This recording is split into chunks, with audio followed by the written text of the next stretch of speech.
자, 우리 기본적으로 이 북한이라는 것이 우리 코리아 리스크라고 얘기하지 않습니까? 그래서 북한이 있음으로 해서 우리 경제에 아주 해가 되는 부분도 존재했던 게 사실이고요. 그런데 북한이라는 경제가 우리한테 어떤 의미를 가질 수 있고 왜 우리가 북한과의 경제 교류라는 것을 활성화시켜 나갈 수밖에 없는가? 그리고 그것이 왜 우리의 업무일 수 있는가밖에를 오늘 한번 간략하게 한번 가보도록 하겠습니다. 자, 저는 북한이 우리에게 무엇인가라는 것을 명확하게 경제적으로 이 원칙에서는 아주 비정치적으로 저는 이제 실사구시의 정신이라고 했잖아요. 그래서 북한이 어떤 의미를 가지고 무엇이 있는지를 갖다 저는 명확하게 북한이 한국 사회에 있어서 경제적으로 좋은 의미든 나쁜 의미든 세 가지적으로 경제적 의미를 부여할 수 있다고 생각합니다. 그거는 딱 세 가지를 꼽아보면요.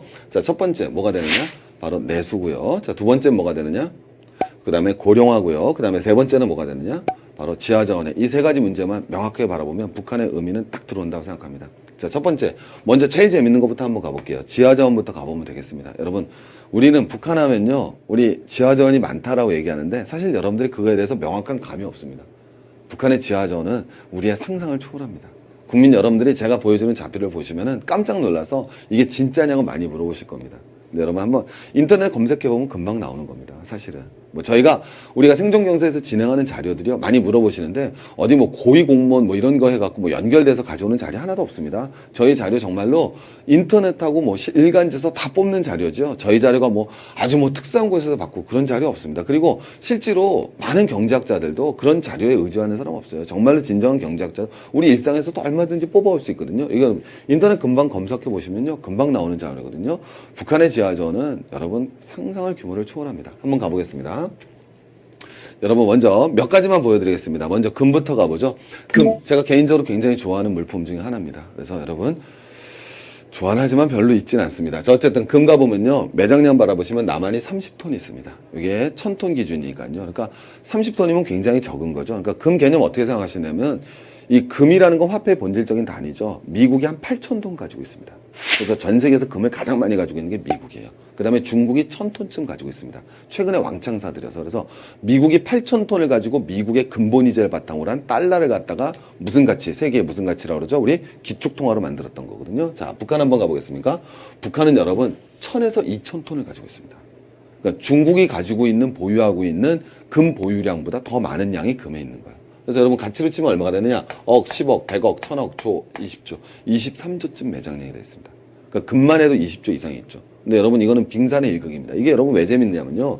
사실 이것도 한번 다뤄야 되는 건데 미국이 금 보유량이 8,000톤이에요. 그 다음에 여러분 중국이 보유량이 1,000톤입니다. 여러분 한국의 금 보유량이 얼마인 줄 아십니까? 대한민국? 예, 14톤이에요. 제가 가끔 말씀드리지만.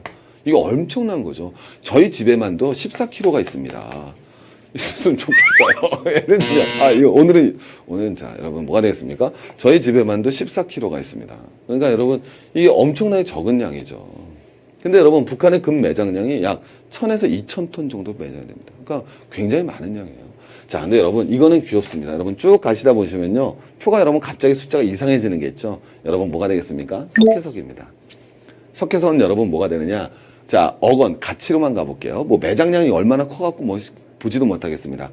억, 2005년 기준입니다. 억, 10억, 100억, 1000억, 조, 10조, 100조, 1000조입니다. 990조니까. 여러분, 1000조라는 돈은 뭐다? 항상 제가 1000조, 뭐다? 그럼요. 우리 제 강의 많이 봐주신 분 금방 나죠. 우리나라 1년 GDP라는 거야. 그러니까 북한에 있는 석회석이 1년 우리나라 GDP입니다. 재밌는 건요. 북한의 GDP는요. 40조에서 50조밖에 안 돼요. 북한 여러분 귀염둥이 국가입니다. 우리나라 여러분 GDP 20분의 1 정도밖에 안 돼요. 아주 어떻게 보면 삼성전자만도 못한 경제적 규모를 가진 국가인데 북한이 가진 석회석이 1000조라는 거예요. 그럼 이게 뭐냐면 북한은 20년 동안 석회석만 팔아도 지금의 GDP를 유지할 수 있다는 겁니다. 맞죠? 1년 GDP가 50조인데 석회석만 팔아서 20년 동안 팔아대도 지금 GDP는 유지할 수 있다는 거예요. 이 북한이 가지는 것은 지하자원의 규모 자체가 우리의 상상을 초월하는 겁니다. 두 번째 한번 가보겠습니까? 석회석이 그렇고요. 맨 끝쪽으로 가보셔야죠. 자, 여러분 마그네사이트입니다. 마그네사이트는 북한이 최대 매장량을 가지고 있어요. 마그네사이트는 얼마냐? 억, 10억, 100억, 1000억, 조, 10조, 100조, 1000조, 1300조입니다. 그 다음에 여러분 한번 가볼까요? 무연탄. 무연탄 뭐죠 여러분? 석탄이죠. 석탄은 여러분 또 860조입니다. 여러분 이것만 있는 줄 아십니까? 여러분 철 한번 가볼까요? 철은 여러분 몇 조 있다? 억, 10억, 100억, 1000억, 조, 10조, 100조가량 있습니다. 여러분 이게 북한이에요. 그래서 여러분 북한 매장량을 갖다 추정했을 때 보통 3,700조에서 4,000조 정도가 여러분 있다. 이게 여러분 북한입니다. 여러분 이게 어떤 의미를 가지느냐? 이걸 다른 의미로 하면 뭐가 되겠어요? 재산이죠. 북한은 지하자원이라는 재산이 4,000조쯤 있는 거예요. 여러분 우리나라 총 자산이 지금 6,000조입니다. 대한민국 총 자산이 6,000조거든요. 1년에 1,000조 정도 벌고. 그러니까 쉽게 얘기하면 대한민국이 1년에 1,000조 벌고 재산은 6,000조가 있는데 북한은 지하자원으로 4,000조가 있는 거예요. 굉장히 센세이션하죠, 여러분. 우리가 잘 모르는 거예요. 그래서 이 북한이라는 곳의 지하자원. 여러분 사실 이 지하자원이 북한이 무슨 능력이 없어요? 개발할 능력이 없는 거죠. 그럼 어디랑 손잡아야겠습니까? 그대로 놔두면 어디가 되겠습니까? 중국 여러분 지하자원 벌써 중국이 눈독대 여러분 여기에 뭐는 없는 줄 아세요? 우라늄은 안 들어가 있는 거예요. 통계. 중국이 여러분 북한이 우라늄 보유량도 세계에서 5위권 안에 들어간다 그래요. 우라늄. 거기 여러분 또 뭐 있겠어요? 석유. 북한은 여러분 석유를 시추하고 탐사할 수 있는 능력이 없어요. 그래서 석유가 있다고 추정이 되더라도 개발이 안 되기 때문에 여긴 여러분 뽑을 수가 없는 거예요. 정리되시겠죠? 여러분 그게 북한입니다. 여러분 생각해 보세요. 우리가 뭐를 해야 되겠습니까? 간단한 거 아닙니까? 철 캐서 포항제철에다 철 줘야 될 거 아니에요? 그 철 캐서 여러분 녹여갖고 우리 자동차 만들어서 팔아야 되지 않겠습니까? 자, 우리 건설 해야죠. 건설 안 할 겁니까? 건설해야 되죠. 뭐 해야겠습니까? 북한에서 석회석 갖고 와서 여러분 뭐 해야 되겠습니까? 써야 되지 않겠어요? 마그네사이트 뭐 하는 건지 잘 모르겠어요. 하여튼 갖고 와야 되지 않겠어요? 자, 그 다음에 여러분 뭐예요? 무연탄 갖고 와서 여러분 석탄 해야 되지 않겠습니까? 딱 보이잖아요, 여러분. 이게 여러분 바로 북한의 의미입니다. 누구랑 여러분 손을 잡아야겠습니까? 우리가 북한하고 계속 여러분 관계 정상화나 이런 것이 바로 김대중 대통령도 마찬가지지만 한반도의 평화 정책이 가져올 수 있는 효과라는 것은 상상을 초월할 수 있다는 거죠. 그건 단편적으로 지하자원에서 나옵니다. 물론 우리가 뭐 공짜로 가져오자는 건 아니지만은 어쨌든 이런 것들 우리가 몰랐던 북한의 모습을 우리가 알 필요가 있다라는 거죠. 자, 다시 앞으로 가봅니다. 자, 두 번째는 여러분 저는 사실 이거보다도 더 중요한 건 사실은 이거라고 생각합니다. 고령화 문제라고 생각하거든요. 여러분도 기사 보시면 아시겠지만 여러분 올해가 지나가면요. 우리 합계 출산율이라고 합니다. 합계 출산율이라는 건 그러니까 임신할 수 있는 여성이 한 명당 몇 명의 애를 낳느냐는 건데요. 합계 출산율을요. 우리가 아마 전 지구상에서 처음으로 1.0 미만을 기록할 겁니다. 이건 여러분 통계가 설립된 이후 나온 적이 없고요. 아마 전쟁 때밖에 불가능했을 겁니다. 굉장히 심각한 문제죠. 제가 전번에 고령화 특집 말씀드렸지만 한 명을 안 낳는 거예요. 그럼 여러분 이건 정말 너무너무 슬픈 게 뭐가 되느냐. 그럼 우리 한 명을 안 낳는 겁니다, 여러분. 거기다 이건 더 무서운 게 기본적으로 자연 성비라는 게 있잖아요. 성비라는 건 뭐냐면은 여성 100명을 기준으로 해서 남자가 몇 명이냐는 거거든요. 근데 여러분 우리나라는 기본적으로 자연 성비는 얼마쯤 나오냐? 105쯤 나옵니다. 그러니까 여러분들이 만약에 어떤 여자분이 임신을 하셨는데 걔가 아들이냐 딸이냐? 그럼 저는 아들에 걸어요. 왜? 확률적으로 높으니까. 그럼 여러분 거꾸로 여성의 수가 남성의 수보다 기본적으로 적거든요. 그러면 합계 출산율이 2는 넘어야 돼요. 2.5 정도에서 2.05에서 2.10 정도가 나와야 계속 유지가 되는 겁니다. 근데 1.4, 1.5, 1.3, 1.1까지 떨어지더니 여러분 최근 경제율이 1.0 이하로 떨어질 겁니다. 그럼 여러분 이거는요. 30년 뒤는 명확한 겁니다. 한 명이 부모, 30년 뒤에 여러분 애 낳는 분들이 돌아가시겠어요? 평균 수명이 얼마인데? 그럼 무슨 결론이 나오느냐? 한 명이 2명 이상을 부양해야 돼요. 여러분 그 경제가 갈 수 있다고요? 지속적인 경제 성장이 가능하다고요? 여러분 진보고 보수가 중요한 게 아닙니다. 그럼 여러분 그 순간 한국 경제의 원동력은 사라진다고 밖에 볼 수가 없는 거예요. 잠재 성장력이 뭐가 나오겠어요 그때? 마이너스 5% 6% 나올걸요? 그럴 수밖에 없지 않습니까? 당연한 거죠. 그때도 지적드렸지만. 그러면 이 고령화를 갖다 극복할 수 있는 방법 외국인 노동자 받아들여야죠. 그러나 더 근본적인 방법이 있잖아요. 바로 뭐가 되겠습니까? 고령화를 극복할 수 있는 한복한의 여러분 경제적 연계죠. 자, 그 다음에 여러분 마찬가지로 제일 경제적으로 나오는 건 내수시장이거든요. 한국에서 제일 많이 경제 발전할 때 문제가 됐던 건 뭐예요? 우리도 분명히 수출 주도형에서 뭐로 가야 되겠습니까? 내수 중심으로 가야 된다. 이건 명확한 거 아니겠습니까? 근데 제가 말씀드렸지만 세계에서 수출 주도에서 내수로 돌았던 나라 미국이에요. 그 근본은 인구에 있었습니다. 급속한 이민 인구를 받아들였던 거죠. 그게 여러분 미국에서 바로 수출에서 내수 주도로 갈 수 있었던 겁니다. 그래서 거의 3억에 가까운 시장을 가지고 있기 때문에 미국이 지금도 탄탄하게 버틸 수 있었던 힘이 되는 거거든요. 우리도 여러분 내수 시장을 확보해야 되는데 인구 적다 맨날 얘기하지 않습니까? 남한이 한 4,700만 되거든요. 북한이 한 2,300만 됩니다. 합쳐지면 7천만이잖아요. 그럼 여러분 보통 완벽한 탄탄한 내수가 되려면 1억이 돼야 된다는데 어쨌든 그 준비로는 갈 수 있지 않습니까?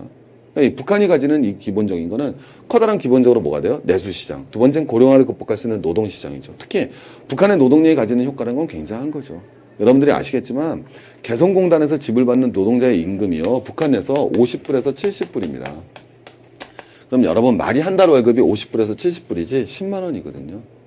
이건 굉장히 저임이죠. 거기다 임금이 싸다는 것만 갖고 되는 건 아니죠. 어차피 임금 올라갈 텐데. 자, 두 가지가 있지 않습니까? 지리적으로 여러분 가깝죠. 두 번째는 의사소통이 가능하죠. 세 번째, 교육 수준이 높습니다. 이건 정말 양질의 노동력이잖아요. 가깝죠. 언어가 통하죠. 그 다음에 여러분 양질의 노동력을 가지고 있죠. 교육 수준이 높지 않습니까? 이런 노동력을 여러분 확보하는 건 어렵다라는 거예요. 그러니까 여러분 사실 북한이 가지는 건 한번 생각해 봅니다. 내가 있는데 내 옆에 이 사람이 나랑 같은 민족이든 아니든 경제학적으로는 그건 크게 고려 대상이 아니니까요. 그죠?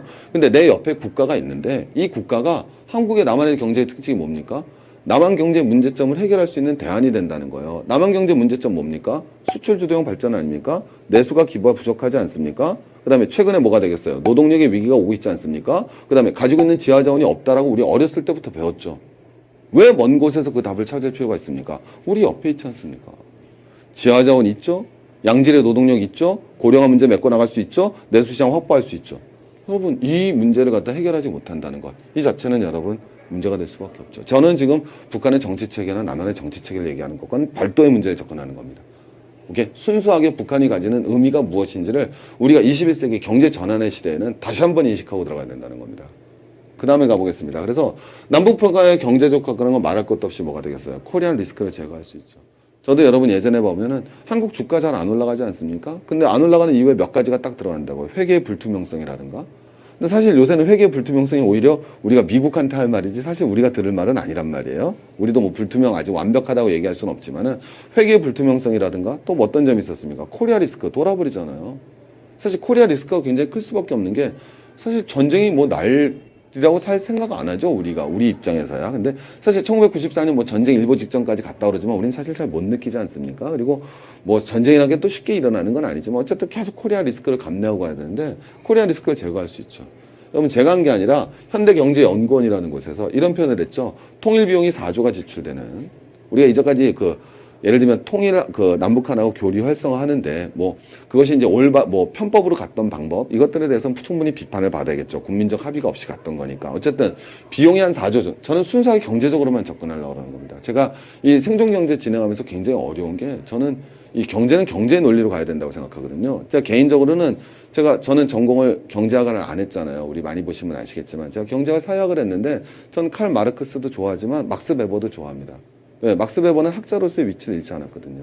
막스 베버가 가장 중시 여겼던 게 이제 그 사람이 이제 굉장히 재밌는 게, 아주 쉽게 얘기하면 이 얘기하면은 이건 100% 재미가 없어서 잘리겠습니다만은, 이 막스 베버가 말했었던 게 뭐냐면은 가치 중립이거든요. 그래서 막스 베버 말했던 건 학자는 철저하게 자기의 중립적 입장을 가져야 된다는 거예요. 그래야지만 뭐예요? 올바른 가치를 얘기할 수 있다. 그래서 막스 베버는 스스로도 그걸 갖다 끝까지 어기지 않았었습니다. 그게 바로 막스 베버의 합리성이고 학자적 양심이고 학자적 중립성인데, 제가 신재주를 비판하는 건 그러지 못했다는 거예요. 저는 똑같이 동구권 경제학자들한테도 비판할 수 있을 것 같아요. 동구권 경제학자들도 실제로 그러지 못했거든요. 가치 중립적이지 못했거든요. 시장을 바라보는 관점 얼마나 여러분 천박했었습니까? 그러면 동구권 경제학자들이 왜 이렇게 천박한 경제학 이론을 가지게 됐느냐? 그거 당연한 거 아니에요? 가치 중립적이지 못했지 않겠습니까? 그러니까 여러분 명확하게 가치 중립적으로 봐야 된다는 거예요. 그래서 우리가 실제로 통일 비용이라고 표현하지만, 통일 비용 이전에 남북 간 평화 교류에 대해서 일정한 비용을 지출했을 때 그것이 당장 평화 뭐가 되겠습니까? 국방비 절감으로 돌아올 수 있잖아요. 물론 국방비를 절감해서 뭐 안 좋은 사람들도 있겠지만 사실 국방비가 여러분 다른 쪽으로 가야 된다는 거에서 다 동의하지 않습니까? 지나친 국방비 지출, 그건 여러분 문제가 있다는 것은 모든 국민이 동의하는 바 아니겠습니까? 자, 뒤로 넘어가 보겠습니다.